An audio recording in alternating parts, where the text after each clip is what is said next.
Euzu billahi mineşşeytanirracim.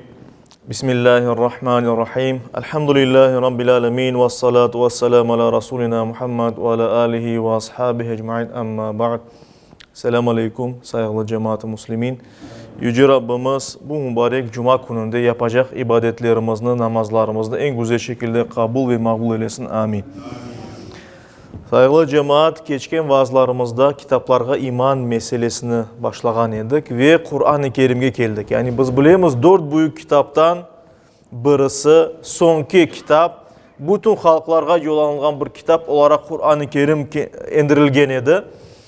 Biz geçken sefer Kur'an-ı Kerim'in bazı hususiyetleri ve Kur'an-ı Kerim'in enişi hakkında laf ettik. Nasıl etip Peygamberimizge gelgen edi.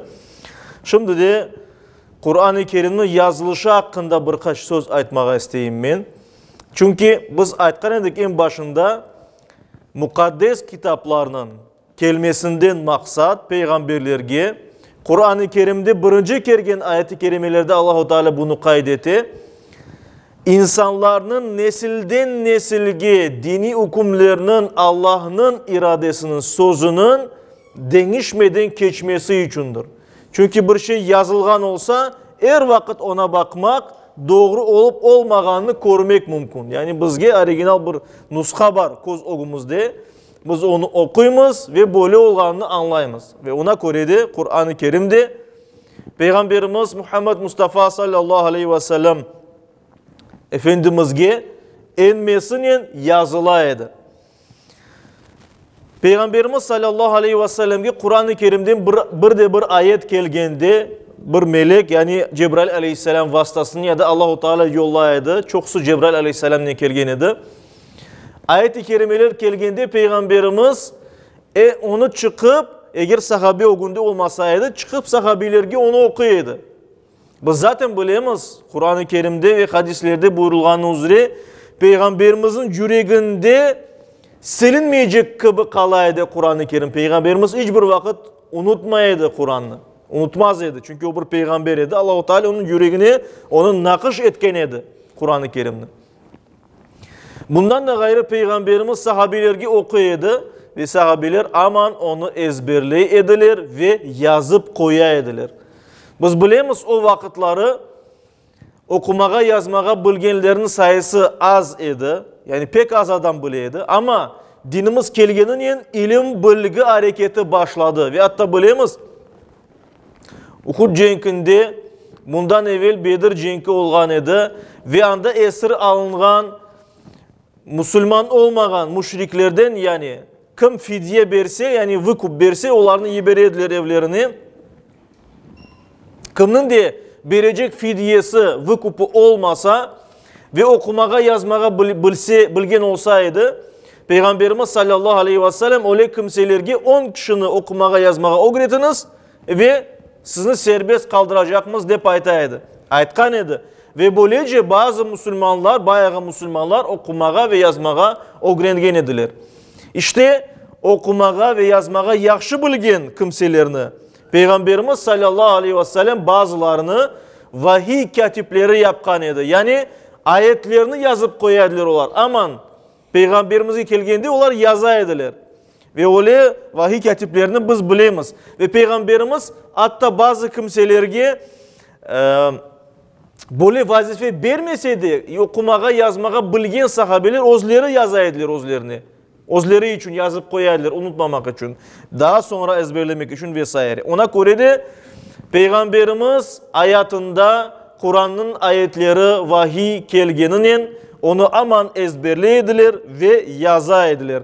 Ve Peygamberimiz her kelgen ayetlerinin kayda ve kaysı surede nasıl tertipte olmak gerek olganını bildireydi. Ona göre Kur'an-ı Kerim'deki ayetlerinin tertibi baştan beri Peygamberimiz tarafından belgilengen edi. Ama men hatırlatam saygılı cemaat geçken seferleri, geçken vaazımızda bunu aytmağa başlagan edim. O vakitleri kağıt degen şey daha yok idi. Kağıt Kitay'da, Çin'de icat etilgen idi. Ve bir yarım asır sonradan Müslümanlar onu Talas cenkinde birkaç tane Çinlini esirlikке algandan son öğrenecekler kağıt nasıl yapmak gerek olganını. Orta Asya'dan başlayacak ve bütün dünyaya tarkalacak sonra kağıt yapmak işi. Ve Müslümanlar da bunda usta olacaklar. Ama o vakitleri kağıt yok idi. Ve ona göre ne üstünde yazaydılar? En evvela yazmak için kullanılan işlengen teri, ince teri.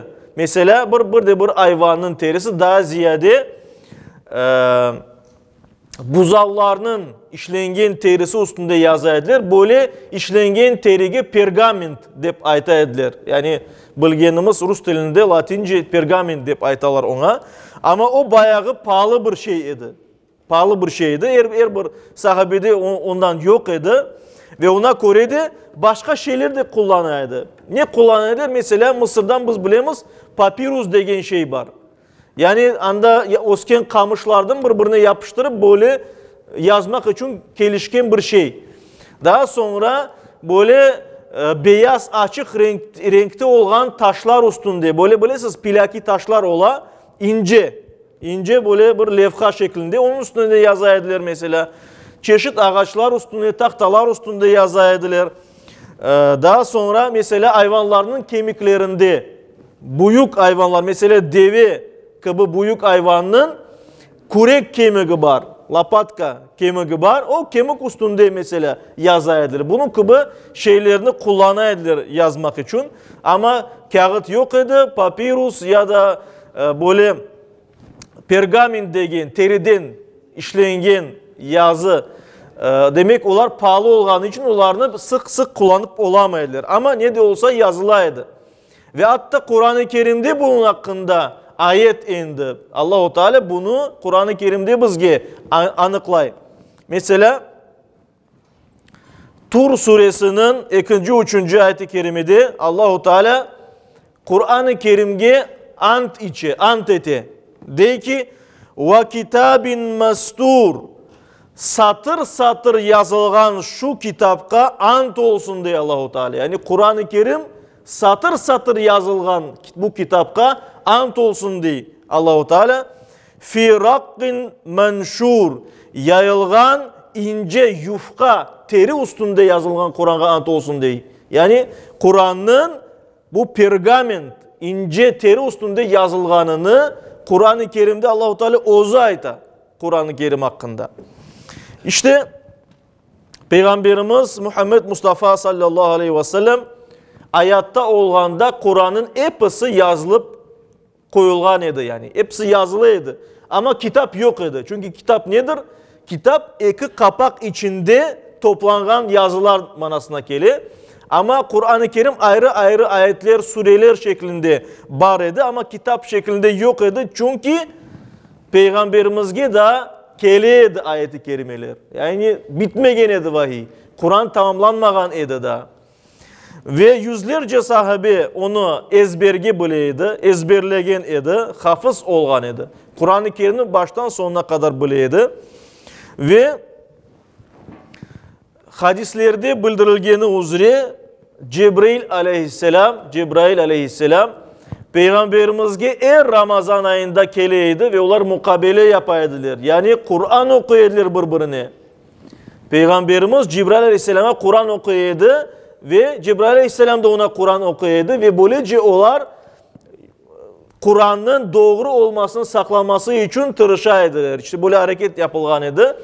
Ve biz bilemiz hadiske göre Peygamberimiz sallallahu aleyhi ve sellem vefat edeceği sene Cebrail aleyhisselam'la beraber iki kere Kur'an-ı Kerim baştan sonuna kadar okup çıktılar.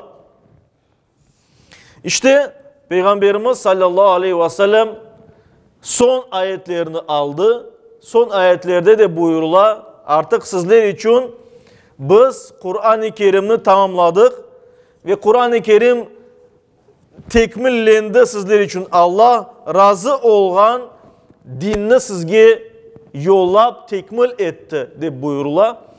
Razı oldu bu dinden deyip geçe ve böylece bütün peygamberler şeklinde kelgen din peygamberimizle kelgen sonki ayetlerinin tekmillendi, tamamlandı. Ve bundan sonra belli oldu ki Peygamberimiz sallallahu aleyhi ve sellem bu dünyada artık musafir yani tez vakitte endi koçacak o bir dünyaya.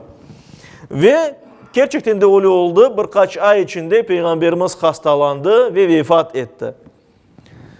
Yüce Rabbimizin merhametine kavuştu inşallah. Elbette biz öyle olğanda inanamız. Ve bu böyle olğandan son endi vahiy kesildi. Kur'an ayetleri endi kelmey kaldı. Ve ona göre de Kur'an-ı Kerim'i bir kitap olarak toplamak meselesi ortaya çıktı. Ve böylece Kur'an-ı Kerim bir kitap olarak toplandı. Birinci halife Hazreti Ebu Bekir vaktinde. Onun 2. yılında toplanıp bitti. Yani biz biliyoruz Ebu Bekir Hazretleri 2 yıl devamında halifelik yaptı. İşte onun devrinde bu bitti.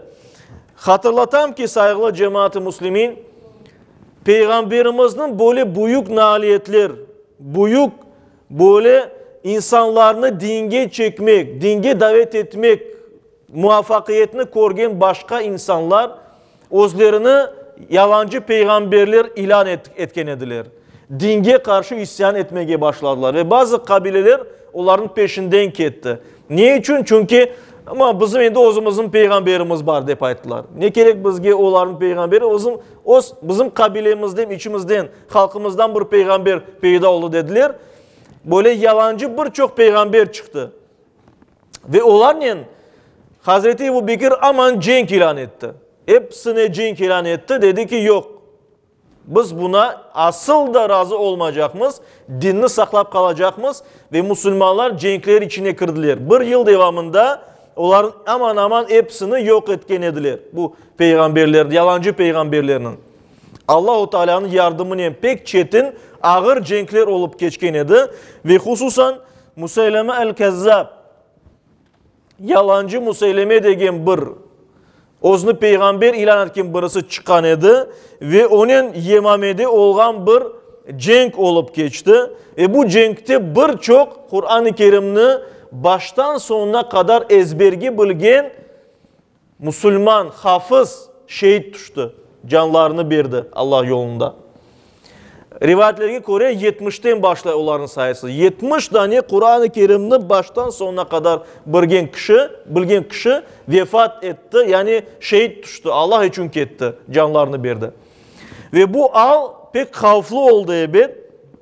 Ve ona göre bizge anlatılganı gibi Hazreti Ömer bin el-Hattab, Hazreti Ebu Bekir'den sonra 2. halife olacak kişi.